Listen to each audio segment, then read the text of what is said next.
नमस्कार। स्वदेशी वाणी में आज का विषय है जिला रोजगार सृजन केंद्र। हम सब लोग जानते हैं पिछले लगभग 1 वर्ष से भारत में स्वावलंबी भारत अभियान यह चल रहा है, जिसका प्रमुख उद्देश्य भारत से बेरोजगारी को समाप्त करना है। जब हमने इसके लिए साहित्य निर्माण किया था, उसकी एक पुस्तक में हम लोगों ने कहा था कि 3 करणीय काम हैं।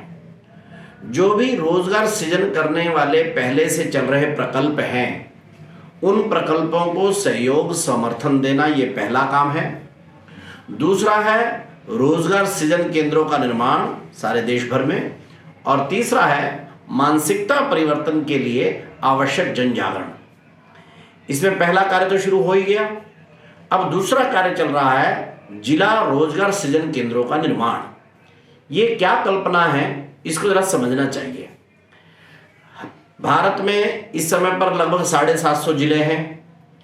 हमारे को हर एक जिले में एक ऐसा केंद्र स्थापित करना है जिस केंद्र से सब प्रकार की रोजगार संबंधी सूचनाएं, रोजगार संबंधी सरकार की योजनाएं, विभिन्न सरकार के और समाज के चल रहे प्रयत्नों में तालमेल करने के लिए एक आवश्यक तंत्र वाला एक केंद्र होना चाहिए। इसी केंद्र को हमने कहा है जिला रोजगार सृजन केंद्र। ये कैसे विकसित होगा? तो इसके लिए हर जिला में हमारे को एक 8-10 लोगों की टीम विकसित करनी होगी। पहला, एक उसका मार्गदर्शक चाहिए, जो सब प्रकार को जिसको कल्पना हो। कोई अच्छा उद्यमी हो सकता है, कोई पुराना कार्यकर्ता हो सकता है, प्रोफेसर हो, पढ़ा लिखा हो, थोड़ा वैसा इन विषयों का जानकार हो। दूसरा, उसके साथ एक व्यवस्थापक, जो कि सब प्रकार के, कोई टेबल का प्रबंध है, कुर्सी का प्रबंध है, कुछ आर्थिक प्रबंधन करना है या फिर अन्य लोगों से बातचीत करनी है, तो वो एक व्यवस्थापक, सामान्य भाषा में जिसको मैनेजर कहते हैं। और तीसरा है एक पूर्णकालिक कार्यकर्ता, जो युवा हो। सामान्यतः अपना कोई कार्यकर्ता हो सकता है, नया हो पुराना अलग बात है, किंतु वो भाग दौड़ करने में सक्षम हो। इस विषय के अंदर आवश्यकता होने पर DIC में जाकर मिलाए, कॉलेजों में, स्कूलों में जाकर प्रबंधन करना है, वहाँ EDP लगाने हैं और बैंक मैनेजर से मिलना है, ऐसा भागदौड़ कर सके और 3-4 घंटे बैठ के युवाओं से चर्चा कर सके। कुछ थोड़ा बहुत मानधन वगैरह की उसके लिए व्यवस्था करनी होगी जरूर, लेकिन ऐसा एक पूर्णकालिक कार्यकर्ता, और उसके लिए साथ एक 5-6 युवाओं की, वहाँ के उस जिले के 5-6 युवा कार्यकर्ता, ऐसे करके एक 8-10 कार्यकर्ताओं की एक टीम जो है ये रहे, जो उस जिले में सारे इस रोजगार सृजन केंद्र का अभियान का काम करेगी। इसमें से वर्किंग कैसे कैसे होगी? तो सामान्यतः एक ये जो कार्यकर्ता है, ये सुबह के 3-4 घंटे तो स्कूल कॉलेज में या सरकार के दफ्तर में, बैंक में, इसमें आने जाने और सूचनाएं इत्यादि इकट्ठे करने का काम करेगा। और बाद के 3-4 घंटे, यानी दोपहर बाद 2 से 6 हो सकता है, 3 से 7 हो सकता है, 3 घंटे हो सकता है, 4 घंटे हो सकता है, तो ये सायंकाल के समय, सामान्यतः दोपहर बाद रहेगा तो अच्छा रहेगा। तो वहाँ पर ये बैठे, वहाँ पर एक बड़ा कक्ष रहना चाहिए, एक छोटा कक्ष, एक बड़ा कक्ष। उस कक्ष में 25-30 लोग भी कभी बैठ सकें। आवश्यक साहित्य इस सारे अभियान का वहाँ पर है, पुस्तकें हैं, पत्रक है, हमारे सक्सेस स्टोरीज की कहानियों वाली पत्रिका है, वीडियोज़ हैं, कंप्यूटर है, प्रिंटर है, 2-3-4 लोगों के अलग से बैठने की व्यवस्था है। ऐसा एक जैसे छोटा कार्यालय होता है, ऐसी सब व्यवस्थाएं वहाँ खड़ी करना। वहाँ पर ये सायंकाल के समय बैठेगा। सामान्यतः जो युवक आए उस इलाके के, उस जिले के, उनको रोजगार संबंधी जो परामर्श देना है, कोई कहता है कि मुझे तो नौकरी ही ढूंढनी है, तो अच्छा, अब उनकी क्या क्वालिफिकेशन है और कब कब कोई आर्मी में जा सकता है, कोई अन्य प्रकार की कोई नौकरियां निकली हुई हैं, बैंक की नौकरियां निकली हुई हैं, तो उसको उसका भी मार्ग सुझाए। लेकिन सबसे प्रमुख बात है, हम तो स्वरोजगार और उद्यमिता पर बल देते हैं।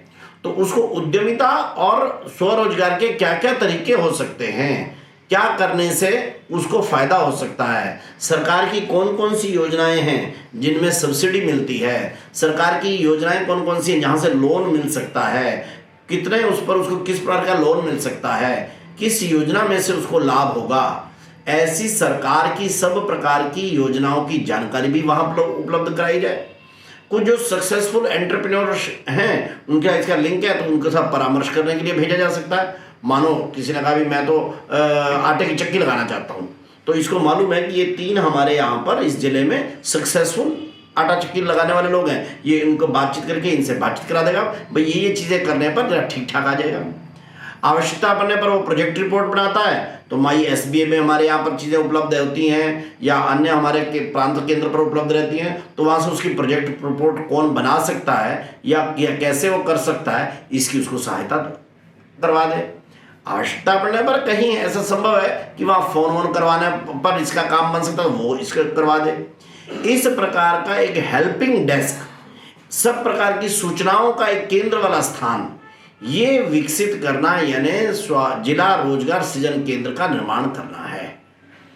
इसी केंद्र के माध्यम से हम विभिन्न प्रकार के उस जिले के अंदर स्वावलंबी भारत अभियान की योजनाएं भी चलाएंगे। मानो हम लोगों ने उद्यमिता प्रोत्साहन सम्मेलन किया, मान लो आजकल हम युवा उद्यमी समागम करने का कह रहे हैं, विशेष प्रकार के अभियान हमारे चल रहे हैं। ऐसे सब प्रकार के उस जिले में इस रोजगार के विभिन्न प्रकार के योजनाओं को सक्रिय करने का काम भी यहाँ से होगा। कार्यकर्ताओं की बैठक यहाँ पर होगी। ये जो स्थान है ये कोई किराए पर नहीं लेना चाहिए, अपना विद्या मंदिर है, कोई सेवा भारती का स्थान है, बनवासी वर्णाश्रम का है, बाहर के कोई ट्रस्ट हैं, उनके कोई भवन हैं, कोई सामाजिक संस्था है, उनके द्वारा भी हो सकता है। अब इस सारे का एक 30-40 हज़ार रुपये का महीने का खर्चा हो सकता है, तो वो कहाँ से करना? तो हमने कहा है उसके लिए विभिन्न प्रकार के, कुछ तो हमारे अलग अलग हमारे संगठन हैं, लघु उद्योग भारती है, सेवा भारती है, भारत विकास परिषद है, बनवासी वर्णाश्रम है, ये सक्षम हैं ऐसे प्रकल्प चलाने के, चलाते भी हैं। तो उनको बांट देना कुछ जिले कि आप इन जिलों में आप चलाइए, इन जिलों में आप चलाइए। कुछ बाहर की संस्थाएं भी हैं, उनके जिम्मे भी हम बांट सकते हैं। कोई शिक्षण मंडल है, कोई एजुकेशन ट्रस्ट है, वो अपना स्थान भी दे देते हैं। हमारे को इसमें दिक्कत नहीं है कि संचालन उसी संस्था की तरफ से किया जाए, हमारी तरफ से किया जाए ऐसा आवश्यक नहीं है ना। उसी संस्था, जो संस्था उसके लिए स्थान दे रही है अथवा संसाधन दे रही है, उस संस्था की तरफ से वो किया जाए। केवल राजनीतिक संस्था या राजनीतिक दल का व्यक्ति वगैरह ऐसे ना हो, मतलब सीधे सीधे उसके नाम से ना हो, बाकी तो कहीं पर भी काम करे। लेकिन कुल मिलाकर ऐसे जिनके सहयोग से अपना ये प्रकल्प चले, उनका संचालन लिखने में हर्ज नहीं। सामाजिक हो, धार्मिक हो, शैक्षिक हो संगठन, उनका सहयोग लेकर हमारे को इस प्रकार के केंद्र चलाना। और इन प्रकार के केंद्रों का एक प्रांत में केंद्र रहेगा, प्रांत से फिर अखिल भारतीय स्तर पर इनका केंद्र रहेगा, जिसका कि अखिल भारतीय केंद्र हमारे RK पुरम सेक्टर 8 नई दिल्ली के कार्यालय में हमने बना ही दिया है। विभिन्न प्रकार के अनुदान, दान, CSR से, क्या नाम है, कंपनी सोशल रिस्पॉन्सिबिलिटी में से, और हम क्या नाम है पैसा इकट्ठा कर सकते हैं। सामान्यतः एक केंद्र को चलाने के लिए वर्ष भर का एक 3.5-4 लाख रुपए तक का खर्चा आता है, तो उसके जुटाने की कोई व्यवस्था भी हम लोग वहाँ सोचें 1.5-2 वर्ष करनी पड़ेगी, फिर तो ये अपने बल पर ही चलने लग जाएगा। ऐसी एक बड़ी प्रयत्न योजना इस समय पर हो रही है। हमने कहा है कि 12 दिसंबर को बाबू गेनू बलिदान दिवस है।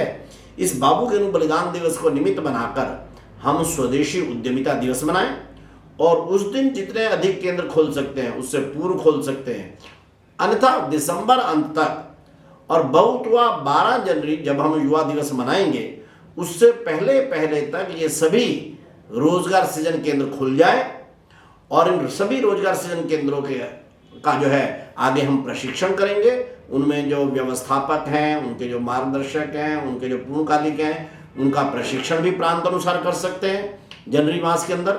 लेकिन दिसंबर मास में हम लोग प्रयत्न करके हर जिले पर कम से कम एक जिला रोजगार सृजन केंद्र ये खोलने की व्यवस्था करें, इतना इस समय की योजना में है। हम सब स्वदेशी के कार्यकर्ता, मजदूर संघ, किसान संघ, स्वावलंबी अभियान में जो भी लगे हुए संगठन हैं, इन सब के कार्यकर्ता हम मिलकर इस प्रकार के विशेष प्रयत्न और ये हम करेंगे, ऐसा मुझे विश्वास है। इतनी बात कहकर मैं जिला रोजगार सृजन केंद्र के बारे में आज स्वदेशी वाणी में इतना ही कहता हूँ। जय स्वदेशी, जय भारत।